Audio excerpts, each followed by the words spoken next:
gitu kan. Kok udah selesai gitu. Nah, hari ini kita mau berdoa dulu nih. 5 menit lagi kita akan mulai ya. Ya, kita berdoa.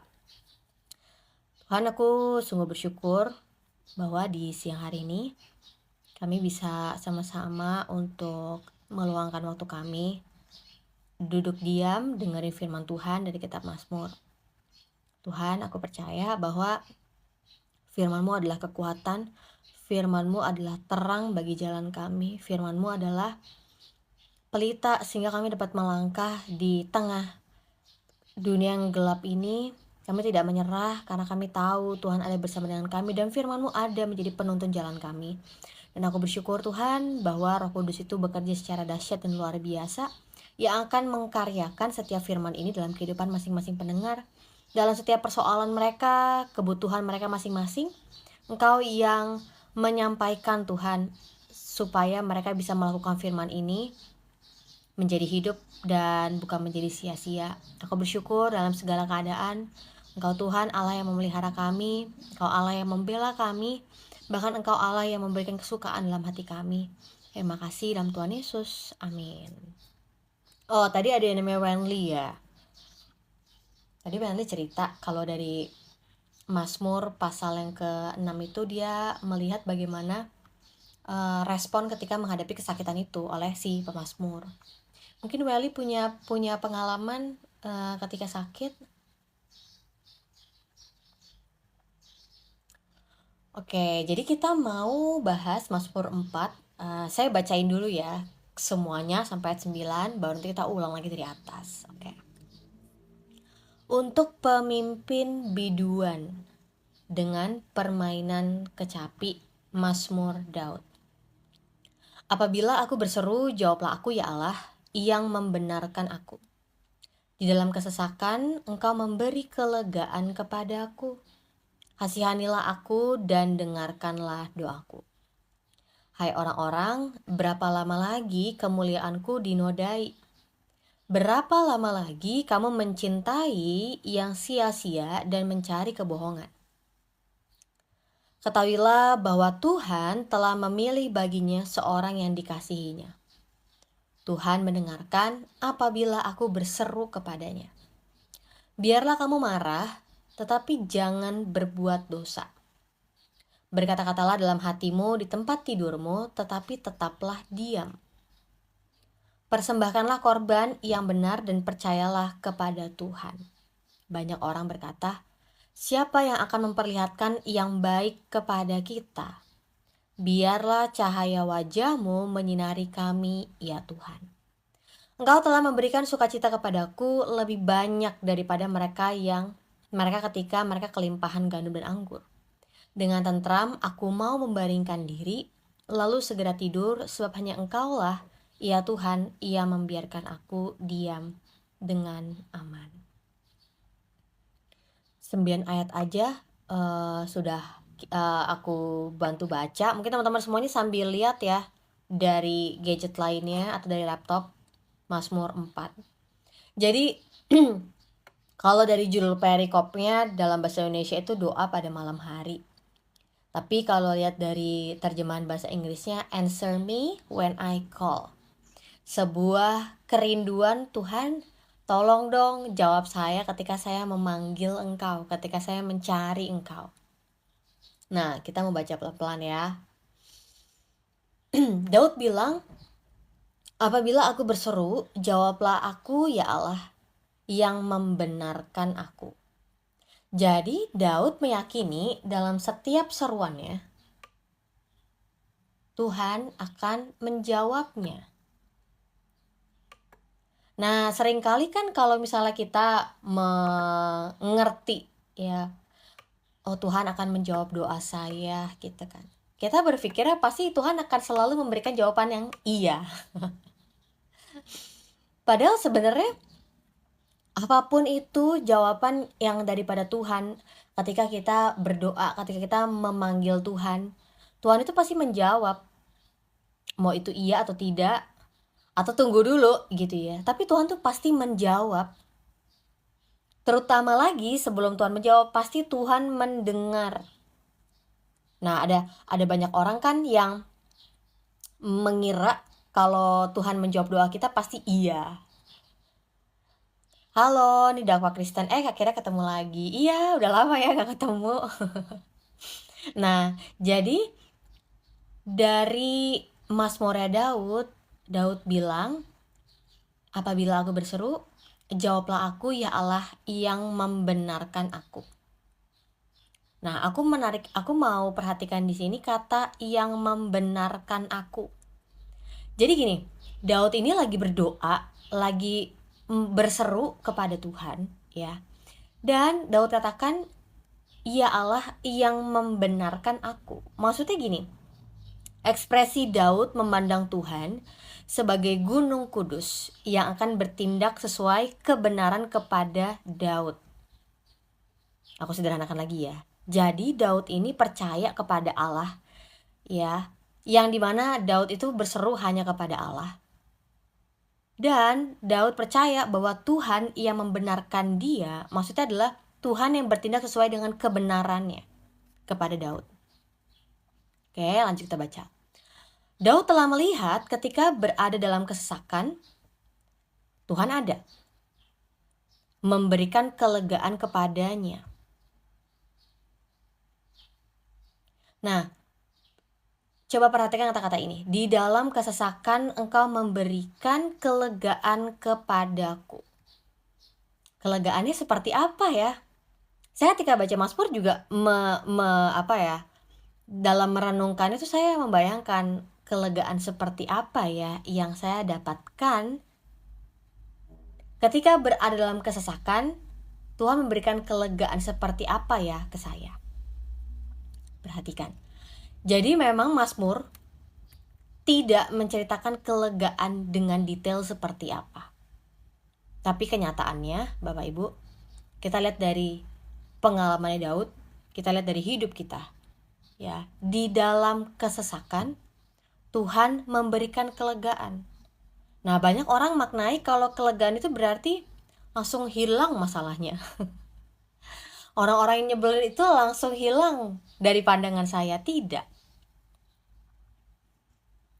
Tetapi yang akhirnya kita mengerti kehadiran Tuhan sebagai pribadi yang kudus, mulia, dan benar itu yang memberikan kita kelegaan. Nih, saya mau katakan, yang orang-orang itu sekarang takutin apa sih tentang dia hidup di dunia ini? Uncertainty, ketidakpastian. Wah, nanti kita bisa dirugikan, nanti 2025 katanya bakal susah. Wah, nanti katanya kita akan ngalamin pandemi lagi. Iya, memang dunia yang kita tinggalin sekarang dengan informasi yang ada membuat kita nggak bisa, aduh jadi gimana ya masa depan saya, gimana ya Tuhan gitu. Apalagi sekarang kita lihat bukannya ekonomi makin lebih baik, malah iya kita setelah pandemik, tapi kita ngerasanya kok kayaknya semua bidang dalam perekonomian tuh kayak lesu banget. Padahal kayak udah pandemi selesai, kita kira kayak langsung akan pemulihan cepat dan langsung berlalu begitu aja. Tapi saya mau katakan bahwa bukan dari kondisinya kita merasa lega, aman, tapi kehadiran Tuhannya. Nah, kalau kita ngerti hal itu, kita ngalamin susah, gampang, apalagi sedih, senang, sakit, sehat, kita akan berani hadapin itu semuanya karena kehadiran Tuhan dalam hidup kita. Nah, ada banyak orang kan masih salah nih perspektifnya. Dia kira dia lega kalau kondisinya, situasinya aman. Saya mau katakan, di dalam Tuhan, ya, kita tuh bukan cari situasi yang selalu bikin kita aman dan nyaman. Karena kita tahu, zona aman tuh belum tentu menghasilkan yang baik buat kita, setuju? Sehingga kita akhirnya menjadi orang Kristen yang dewasa, yang punya keteguhan, yang punya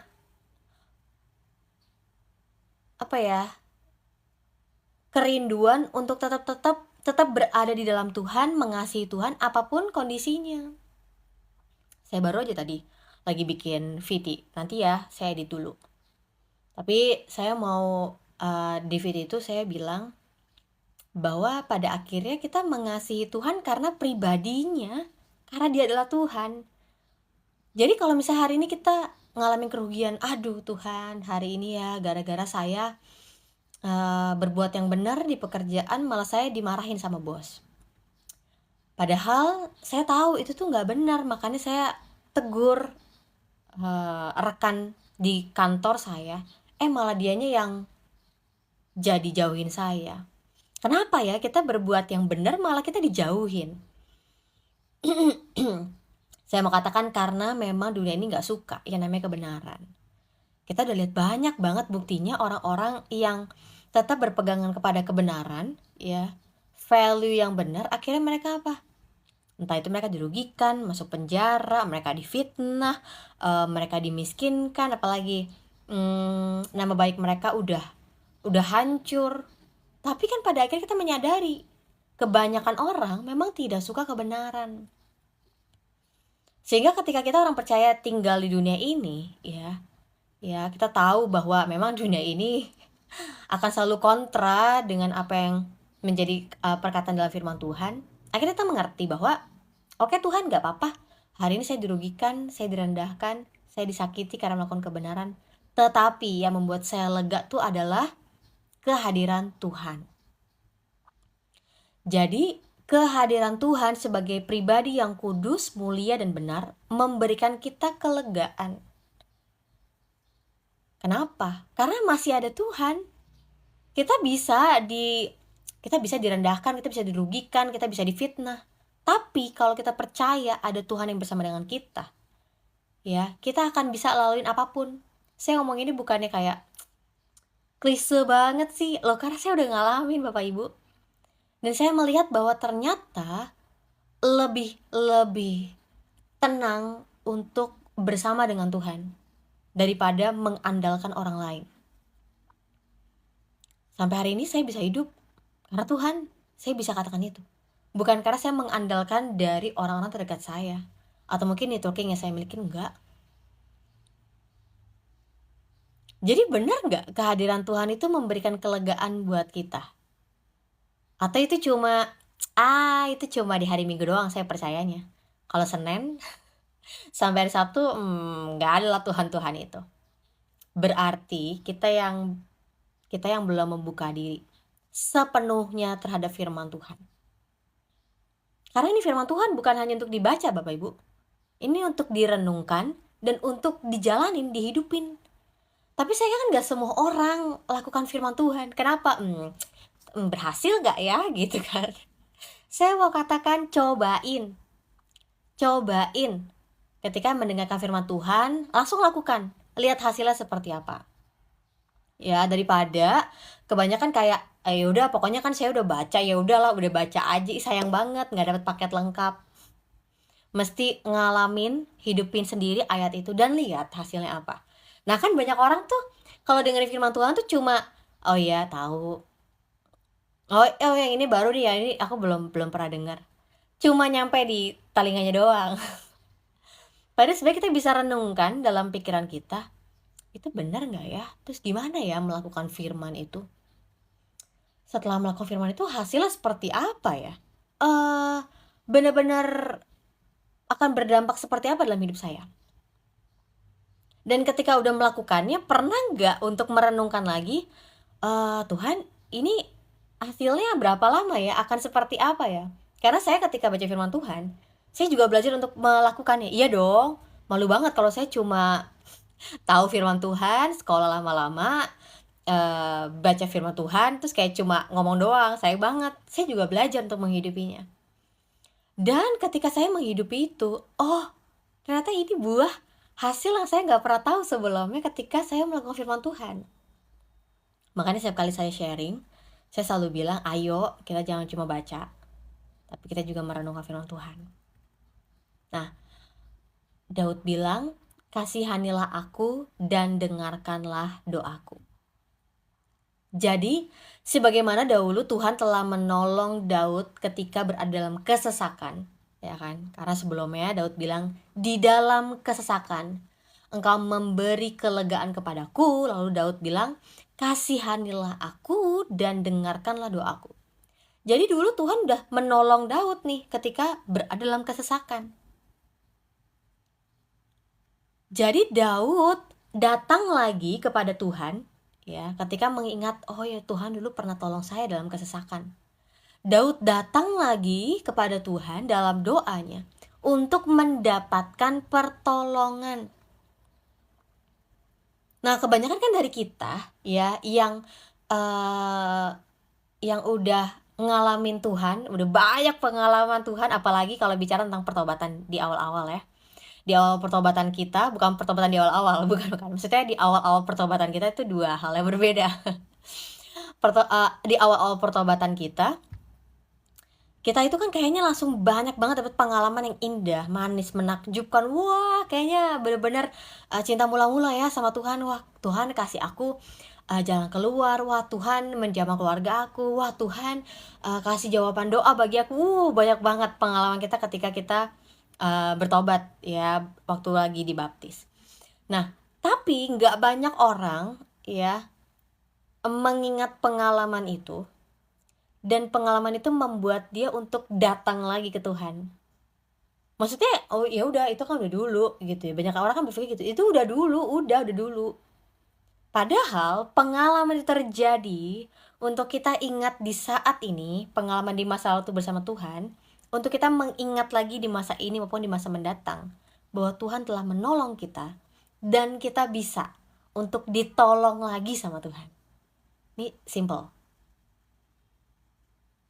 Pengalaman kita ditolong sama Tuhan ya di masa lalu kita, sebenarnya itu menjadi kekuatan bagi kita hari ini untuk datang kepada Tuhan untuk minta tolong. Nah, lucunya juga nggak banyak orang mau minta tolong sama Tuhan. Saya juga dulu gitu. Karena saya sungkan banget, aduh entah ngerepotin Tuhan. Karena saya juga orangnya nggak mau ngerepotin orang lain ya. Jadi saya selalu mengusahakan semuanya sendiri, cari solusi sendiri, kerjain sendiri, coba pikir lagi sendiri, semuanya sendiri. Ya, nah ketika saya berjalan bersama Tuhan, saya malu untuk minta tolong sama Tuhan gitu. Saya malu untuk menunjukkan bahwa saya kurang nih Tuhan, saya lemah, saya nggak bisa sendiri. Dan ketika saya belajar membuka diri saya untuk saya minta tolong sama Tuhan, untuk saya terbuka tentang kelemahan, tentang kekhawatiran, ketakutan saya, hal itu menolong saya untuk jadi apa ada di hadapan Tuhan. Dan saya jadi ingat lagi, oh iya ya, kalau Tuhan dulu bisa tolong saya, maka hari ini, saat ini juga saya percaya Tuhan yang sama bisa menolong saya. Kalau dulu Tuhan bisa pulihkan kehidupan saya yang saya dulu jahat banget gitu ya, dan Tuhan bisa pulihkan saya menjadi orang yang takut akan Tuhan, maka hari ini pergumulan saya pun bisa ditolongnya. Nah, banyak orang kan nggak tahu tuh kalau pengalaman di masa lalu itu bisa membuat dia jadi maju untuk Tuhan, aku minta tolong. Sebagaimana Tuhan udah tolong aku di masa lalu, aku pasti percaya Tuhan akan menolong aku juga saat ini. Mazmur itu kan semuanya banyak menceritakan pengalaman, keyakinan, pengharapan. Setuju? Tapi nggak banyak orang kalau pengalaman-pengalaman yang dari dahulu para pemazmur itu udah tuliskan sebenarnya menjadi peringatan bagi generasi yang akan datang bahwa Tuhan tuh udah lakukan ini dan ini loh. Masa sih kamu nggak mau untuk percaya lagi bahwa Tuhan yang sama akan dapat melakukan hal yang ini. Jadi kalau Tuhan dulu udah tolong kita, hari ini Tuhan juga tetap bisa tolong kita. Tuhan yang luar biasa itu Tuhan yang tidak pernah berubah. Tapi banyak kita tuh udah aku udah KO duluan deh, kayaknya nggak mungkin lah, udah putus dulu harapannya, udah goyah dulu imannya sebelum dia mau berharap lagi sama Tuhan. Nah, jadi kita belajar dari Mazmur 4 ayat 2. Sebagaimana Tuhan telah menolong Daud di masa kesesakan, memberikan Daud kelegaan, menjadi alasan Daud untuk berdoa, untuk berseru, karena Daud percaya Tuhan akan mengasihaninya. Selanjutnya ayat yang ketiga. Hai orang-orang, berapa lama lagi kemuliaanku dinodai? Berapa lama lagi kamu mencintai yang sia-sia dan mencari kebohongan? Jadi pemazmur mengetahui bahwa orang-orang di sekitarnya itu lebih menyukai kejahatan daripada kebenaran. Dulu di zaman Daud kayak gitu. Sekarang kayak gitu juga. bahkan kita nih generasi sekarang tuh lebih parah gitu ya, karena bukan hanya orang lebih suka terhadap hal-hal yang buruk dan kejahatan, apa ya, mereka udah menganggap bahwa itulah yang benar.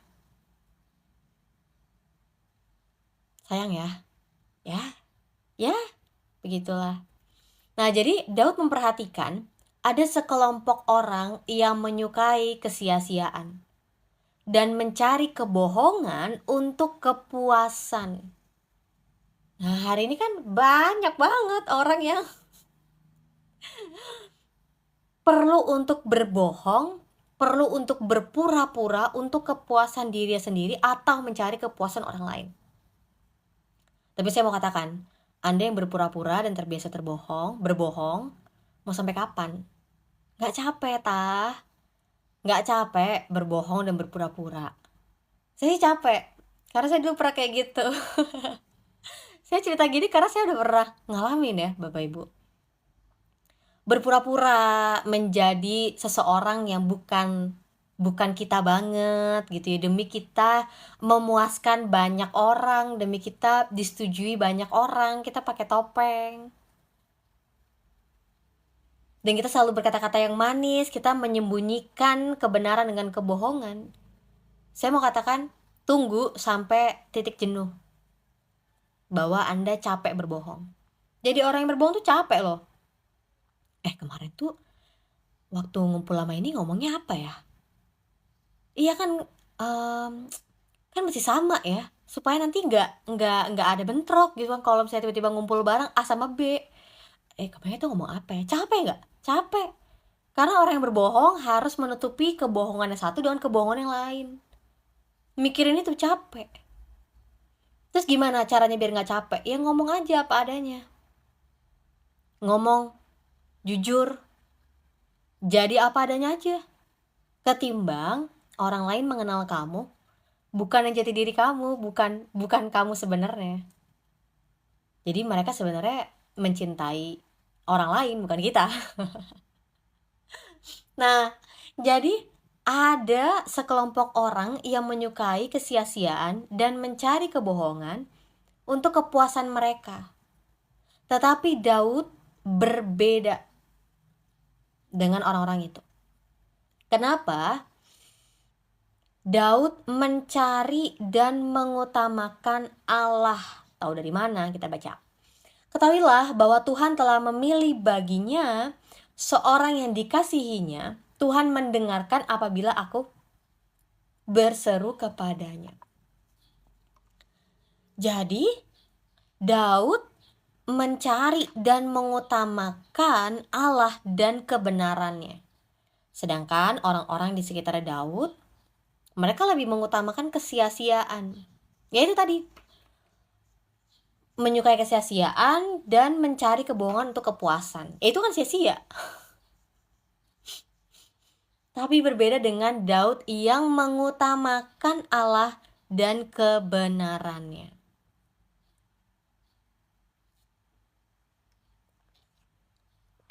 Di dalam doanya, Daud mengatakan Tuhan telah memilih seorang yang dikasihinya. Tuhan akan mendengarkan orang yang dikasihinya setiap kali orang itu berseru kepada Tuhan.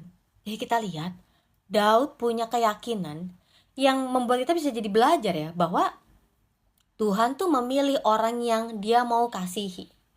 Dan Tuhan, orang yang dikasihi itu ketika berseru, Tuhan akan mendengarkannya. Siapa yang hari ini percaya bahwa kita adalah orang-orang yang dikasihinya? Dan kapanpun, dimanapun kita berseru sama Tuhan. Bahkan ketika kita lagi sakit, cuma bisa, Tuhan, cuma bisa gitu aja. Percaya nggak Tuhan tuh mendengarkan kita? Orang-orang yang dikasihinya. Nah, saya juga belajar ya tentang doa. Dulu saya tuh juga menganggap doa itu kaku banget gitu. Ya mungkin, ada memang doa-doa yang harus dilakukan secara formal gitu ya, apalagi dalam komunitas, dalam komunal gitu. Tapi berbeda kalau doa personal gitu. Saya tahun 2022 ya, lagi banyak-banyaknya sahabat. Saya waktu itu bener-bener kayak lagi krisis banget, tertekan banget. Saya bener-bener nggak bisa yang duduk berdoa, saya cuma bisa tiduran. Saya cuma bilang, Tuhan, Tuhan, Tuhan, Tuhan tolong saya, Tuhan tolong saya. Sederhana ya, tapi saya percaya Tuhan yang dari dahulu menyertai hidup saya, yang mengajar saya, mengasihi saya, ngerti kok bahasa saya gitu. Saya nggak bisa basa-basi, saya nggak bisa lagi doain untuk bangsa negara, pemimpin-pemimpin gereja. Saya cuma bisa berseru, Tuhan tolong saya, Tuhan tolong saya. Dan saya percaya Tuhan yang tahu setiap bahasa manusia. Dia bahkan mengerti emosi kita ya. Dia mengerti bahkan pikiran kita. Dan dia pasti mendengar. Nah, jadi Daud percaya Tuhan akan mendengarkan orang yang dikasihinya setiap kali orang itu berseru kepada Tuhan. Nah, masalahnya kan tidak banyak orang juga yang mengingat dan berseru kepada Tuhan. Padahal mereka adalah orang-orang yang dikasihi Tuhan. Contohnya apa, Kak? Ya, contoh sederhananya, ada banyak orang yang lebih cari orang lain untuk dia mengeluh atau berseru gitu ya. Atau dia mencari pertolongan dari orang lain. Saya dulu juga seperti itu. Sampai akhirnya saya belajar tidak ada satupun orang yang dapat menolong saya kecuali Tuhan saya. Mungkin kelihatannya enak untuk minta pertolongan sama orang lain. Tapi saya percaya setiap manusia itu memang ada keterbatasannya. Dan keterbatasan mereka itu membuat saya mengerti saya cuma bisa mendapatkan pertolongan dari Tuhan. Tinggal Tuhan nih bekerja langsung atau Tuhan bekerja melalui orang lain, tinggal lihat cara Tuhan seperti apa. Ya, lanjut ya. Kita baca di ayat yang ke-5. Biarlah kamu marah, tetapi jangan berbuat dosa. Berkata-katalah di dalam hatimu, di tempat tidurmu, tetapi tetaplah diam. Jadi ini bagus banget ya firman Tuhan. Biarlah kamu marah, tapi jangan berbuat dosa. Jadi marah dan berbuat dosa adalah dua hal yang berbeda. Kita sebenarnya nggak lihat dari Mazmur doang, kita sebenarnya lihat dari ayat-ayat yang lain juga. Konsepnya sama. Marah itu emosi. Sedih itu juga emosi. Senang, kecewa itu juga emosi. Kalau misalnya ada orang bilang, kamu gak boleh emosi. Tunggu, emosi apa dulu nih? Emosi tuh boleh kita rasain. Banyak orang tertekan, banyak orang tuh hampir gila. Karena dia tuh reject emosi dia. Dia tuh menolak emosi dia. Padahal kalau namanya emosi, sebenarnya kita bisa untuk terima. Ya, dan akuin itu, kita lagi marah. Tapi firman Tuhan mengajar kita, marah dan berbuat dosa itu adalah dua hal yang berbeda. Karena marah itu emosi, ya. Dan kita perlu untuk menaklukkan emosi ini kepada kebenaran. Ada banyak orang kan kalau misalnya udah emosi, terus kayak langsung jahatin orang, terus bilangnya apa, kilaf, saya lagi emosi, saya lagi marah. Padahal itu kan beda. Emosi itu perlu untuk kita terima, tapi juga untuk kita ajak kerjasama. Ya, karena kalau misalnya kita hidup berdasarkan emosi, dikendalikan oleh emosi, jadi apa kita? Sama emosi aja kalah, gimana kita menghadapi dunia? Setuju? Sama mood aja kalah, saya mengutip kata-kata Panji nih. Sama mood aja kalah, gimana kita mau kuat menghadapi dunia? Jadi pada akhirnya kita sebagai anak-anak Tuhan, kita tahu bahwa tubuh jasmani kita, jiwa kita, maupun roh kita itu harus tunduk dan takluk kepada firman Tuhan. Ya, jadi gak cuma jasmani aja nih. Tapi termasuk juga pikiran, motivasi kita itu harus tunduk kepada firman Tuhan. Nah, bicara tentang emosi dan bagaimana membedakan itu dengan berbuat dosa, ya perlu berhati-hati nih, karena kan kalau kita baca firman Tuhan tentang marah itu jangan sampai ditunda-tunda penyelesaiannya. Karena kalau kita memendam marah itu, terus kita langsung memikirkan yang namanya perencanaan untuk kita balas dendam. Gimana ya gue bisa balas ke dia, gimana ya gue bisa jahatin dia supaya dia mendapatkan kerugian yang sama. Nah itu kan mulai itu kan perencanaan itu berjalan gitu kan. Lalu gimana ya eksekusinya, dan akhirnya mulailah itu yang disebutnya membuahkan dosa. Nah, kita perlu berhati-hati kalau udah marah gitu ya, termasuk sedih ataupun kecewa. Kita perlu untuk ambil waktu dulu, tenang ya, waktu berhenti dari segala kesibukan kita, benar-benar duduk diam aja di bawah kaki Tuhan. Dan minta, Tuhan, ini perasaan saya lagi kayak gini. Tuhan tolong ya. Tuhan tolongin saya supaya saya bisa menaklukkan yang namanya emosi saya ini untuk tunduk kepada kebenaran. Nah, jadi bedain ya, karena ada banyak orang kan kayak kalau udah marah dia langsung tuh karena dia dipendem, jadinya dia dendam, jadinya merencanakan kejahatan. Nah, itu dua hal yang berbeda. Perlu berhati-hati. Jika kalau misalnya marah, kita marah boleh, tapi jangan berbuat dosa. Itu yang Daud katakan. Berkata-kata dalam hatimu di tempat tidurmu, tetapi tetaplah diam. Jadi kita bisa untuk terus bergumul dalam hati kita. Aduh Tuhan, ini rasanya ini, aku rasanya ini segala macam. Tapi perlu berhati-hati dengan apa yang keluar dari mulut kita. Kenapa? Karena banyak orang gini, ketika itu keluar dari mulutnya itu jadi itu malah jadi sebuah tekad untuk dia, bener nih gue melakukan ini ke orang-orang itu gitu. Jadi takut akan Allah membuat kita menghormati Allah dalam keseluruhan hidup kita. Takut akan Allah membuat kita waspada dan sadar diri terhadap dosa. Jadi kita berhati-hati juga tentang emosi kita, tentang pikiran kita, tentang apa yang kita ucapkan, karena kita takut akan Tuhan. Iya, dulu waktu saya kecil saya kira jadi orang baik itu udah paling bagus. Ketika saya jadi dewasa, saya belajar, kayaknya jadi orang bener itu yang paling penting. Tapi ketika saya belajar firman Tuhan, ternyata yang paling penting menjadi orang yang takut akan Tuhan. Karena mau dimanapun kita ditempatkan, kita bisa dipercaya karena kita takut akan Tuhan. Berulang kali ya saya bilang, Indonesia ini bukan kekurangan orang pintar, banyak orang pintar. Tapi Indonesia kekurangan orang yang takut akan Tuhan, orang yang berintegritas.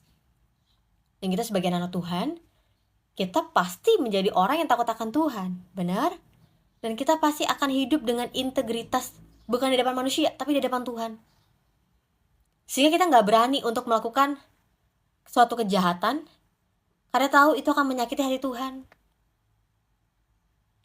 Ya, jadi takut akan Tuhan membuat kita menghormati Tuhan dalam keseluruhan hidup kita. Ya, takut akan Tuhan buat kita, kita perlu berhati-hati nih, jangan sampai kepleset lagi nih sama dosa. Jangan sampai kita jatuh lagi nih sama dosa ini. Nanti kita mendukakan hati Tuhan. Jadi pada akhirnya sebenarnya semua yang kita lakukan itu tujuannya, apakah ini menyenangkan hati Tuhan? Apakah ini yang Tuhan mau dalam hidup saya? Apakah ini yang jadi kehendak Tuhan ya untuk saya lakukan? Kita baca selanjutnya ya.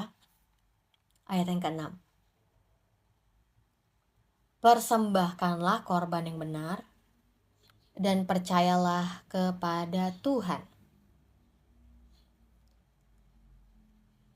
Persembahkanlah korban yang benar dan percayalah kepada Tuhan adalah sebuah tuntunan bagi kita semua orang percaya untuk kita menaikkan korban persembahan yang benar dan meyakini bahwa hanya Dialah Tuhan dalam hidup kita. Oh iya, saya cuma punya Tuhan kok dalam hidup saya. Tuhan sendiri kan yang bilang ya, jangan ada padamu Allah lain di bumi di bawah bumi dan di atas, di langit. Tapi kan kita nih sebagai manusia ya, akibat dosa juga, kita tuh mudah untuk berada dalam kekaguman, dan kita juga akhirnya terjebak dalam addiction, keterikatan, kecanduan. Apapun itu, gampang banget kita kecanduan. Setuju? Nah, tapi jangan kita perlu perhatikan, jangan sampai kita terjebak. Kita menempatkan benda atau hal menjadi Tuhan dalam hidup kita selain Tuhan sendiri. Karena kenapa? Karena mereka cuma ciptaan. Sesimpel itu. Tapi Tuhan kita, Tuhan yang kita sembah, Dia adalah Tuhan atas semua ciptaan. Dia pencipta langit dan bumi. Itu juga beda. Nah, selanjutnya, Daud katakan, banyak orang berkata, siapa yang akan memperlihatkan yang baik kepada kita? Biarlah cahaya wajah-Mu menyinari kami, ya Tuhan. Jadi orang tuh bisa ya berkata, siapa ya yang akan memberikan yang baik kepada kita?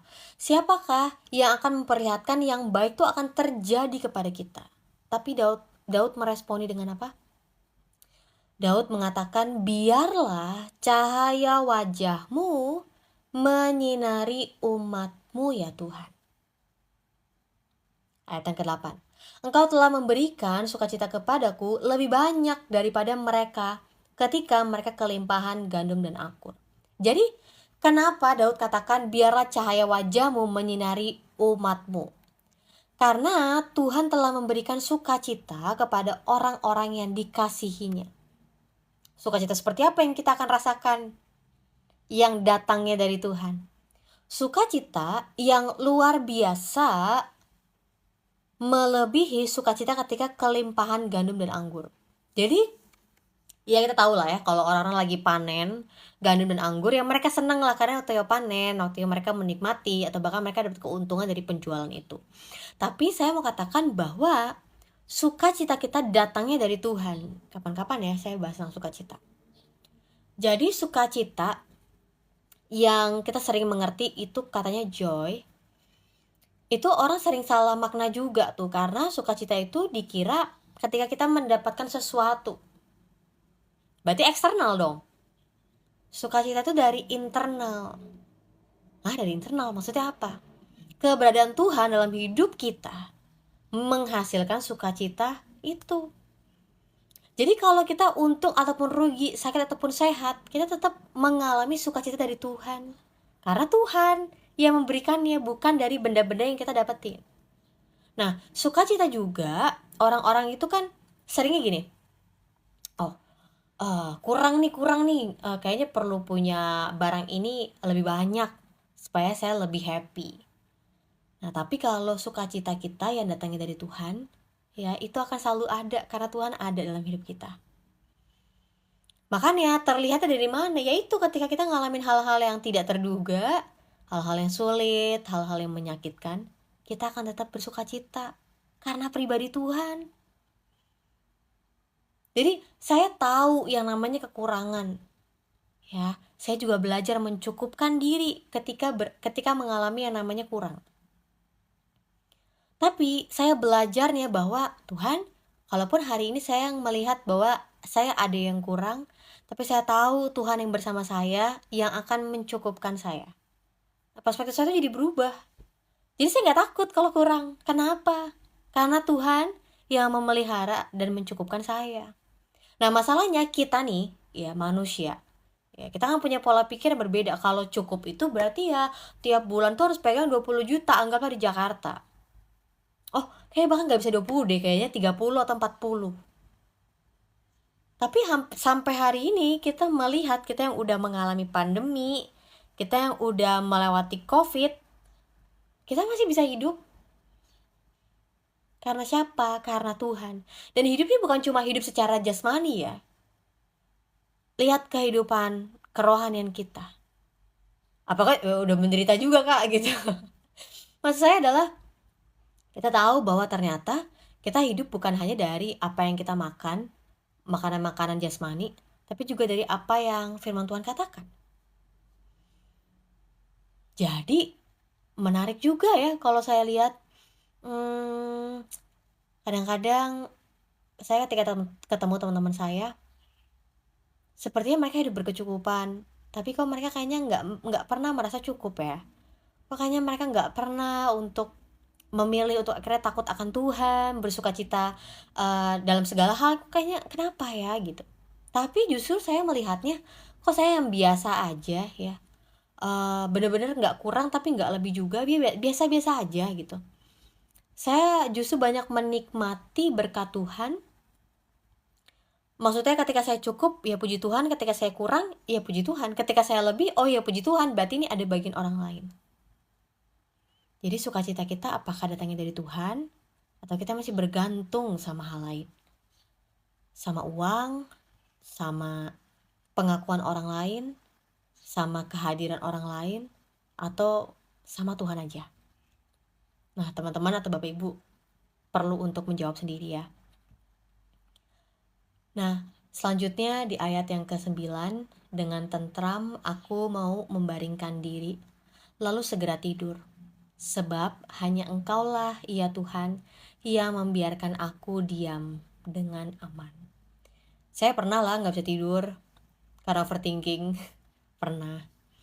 Tapi saya belajarnya itu juga akhirnya untuk melepaskan diri dari paranoid, kecemasan dan ketakutan itu. Jadi saya jarang ya cerita tentang hal ini.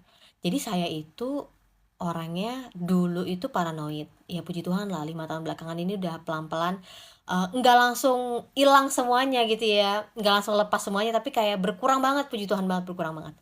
Jadi saya tuh paranoidnya, saya lupa namanya apa. Waktu itu soalnya Kak Joshua Iwan pernah share nama sebutannya itu. Tapi saya itu udah muncul tuh pikiran-pikiran kalau lagi di jalan raya ada batu, saya bakal, kepala saya kena batu itu tuh udah bakal berdarah, saya bakal mati segala macam gitu. Terus saya kalau misalnya berkaitan sama benda-benda lancip ya, apalagi saya sama mama saya kan kita suka rame di kitchen gitu ya. Jadi kalau misalnya lagi masak atau lagi baking, kalau misalnya ada kaitan sama pisau gitu, saya udah mikir tuh udah kena ke tangan saya, udah berdarah. Udah horor gitu, dia tuh dalam pikiran saya. Padahal saya nggak pernah ngelakuin hal seperti itu gitu, tapi kayak udah muncul tuh pikiran kayak gitu. Nah, ketika misalnya lagi banyak ide juga, saya juga nggak bisa tidur kalau malam-malam, kayak terus berpikir gimana ya solusinya, gimana ya segala macam gitu. Sampai akhirnya kalau saya mulai untuk bertanya sih sama diri sendiri, mungkin ini lebih ke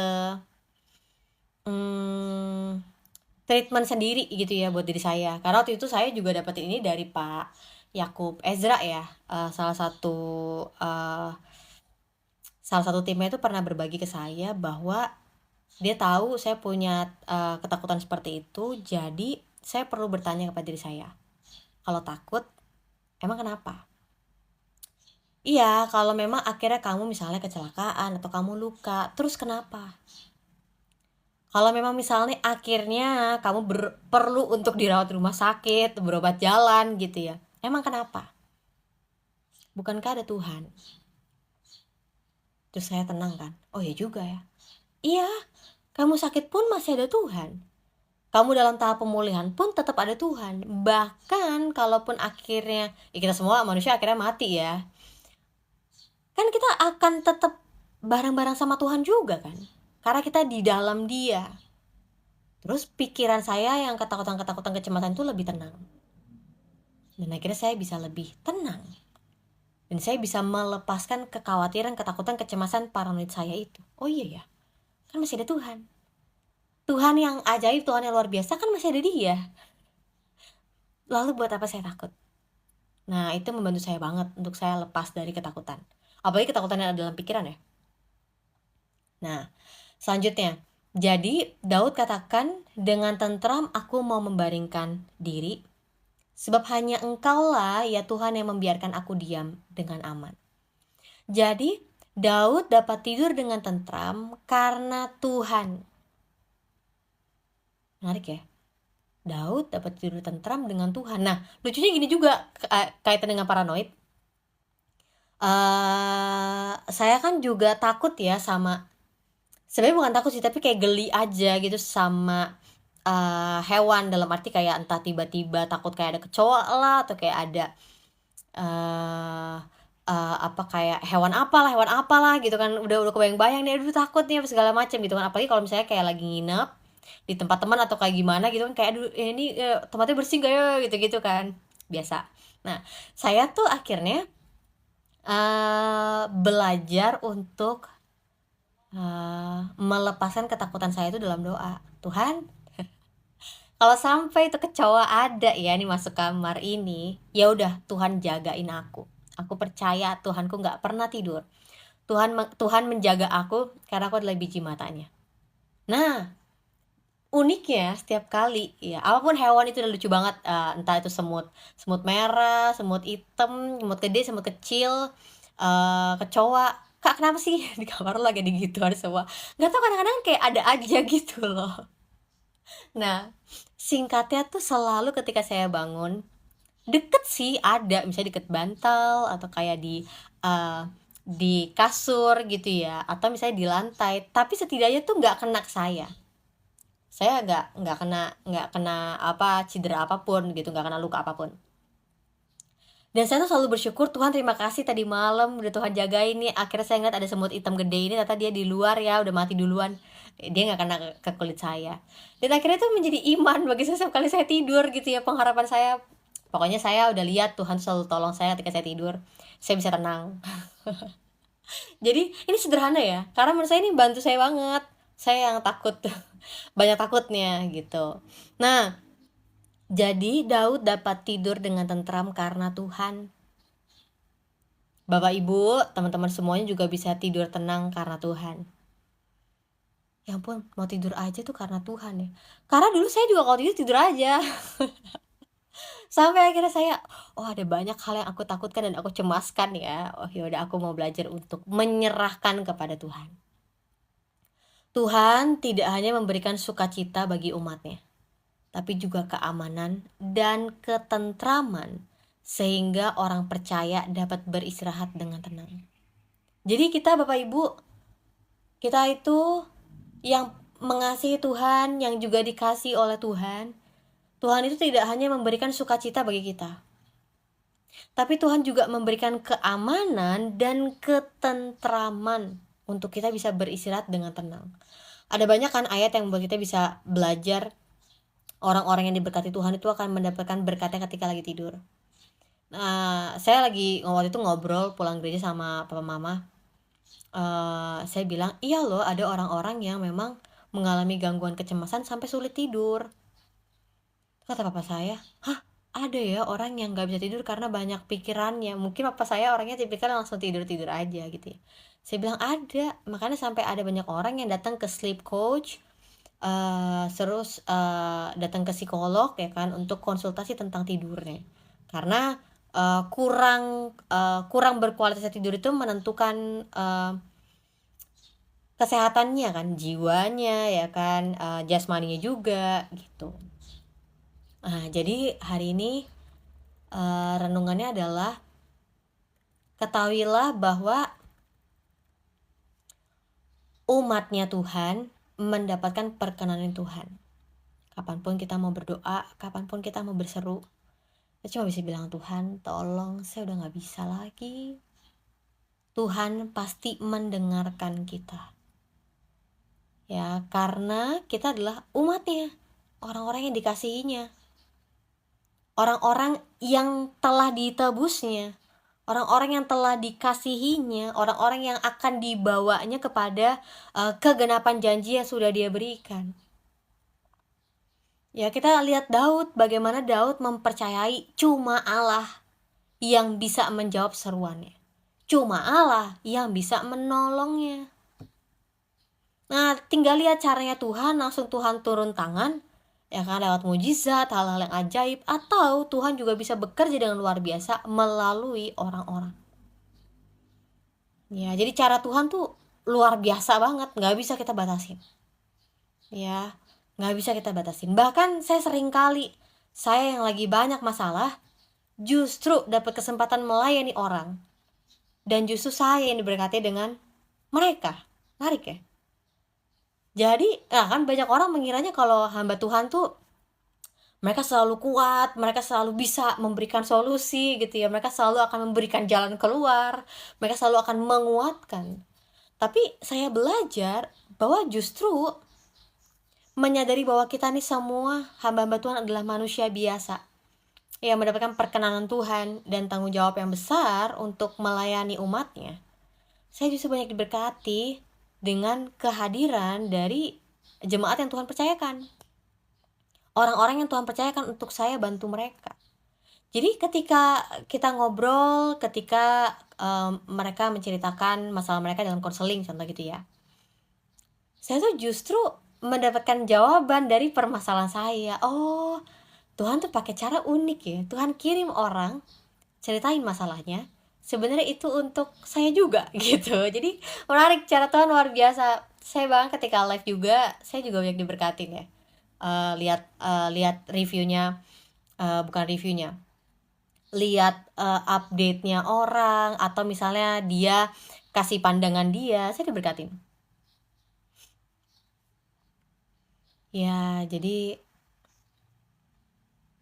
menurut saya kita perlu untuk hanya bersandar kepada Tuhan. Nih seperti biasa ya, saya tuh kayak lagi error banget nih live TikToknya. Jadi kan kalau misalnya kita nggak saya kan kalau misalnya lagi bagiin firman Tuhan, saya nggak banyak nyentuh-nyentuh layar. Terus kan biasanya kalau misalnya ada si TikTok itu menilai tidak ada pergerakan, dia akan dia akan kasih puzzle kan. Nah ini puzzle-nya nggak keluar, ini lucu banget. Nggak apa nih kalau mati ya, 4 menit lagi. Itu aja sih teman-teman yang mau saya bagiin. Mungkin ada Bapak Ibu semuanya yang baru pertama kali juga dengerin renungan hari ini. Saya lagi bahas dari kitab Mazmur pasal yang keempat. Ya, dan kita bisa belajar dari hal ini, dari Mazmur 4 ini. Bahwa Tuhan sendiri yang akan memberikan sukacita, keamanan, dan ketenangan bagi umatnya. Karena Tuhan tahu itu yang umatnya perlukan. Ya.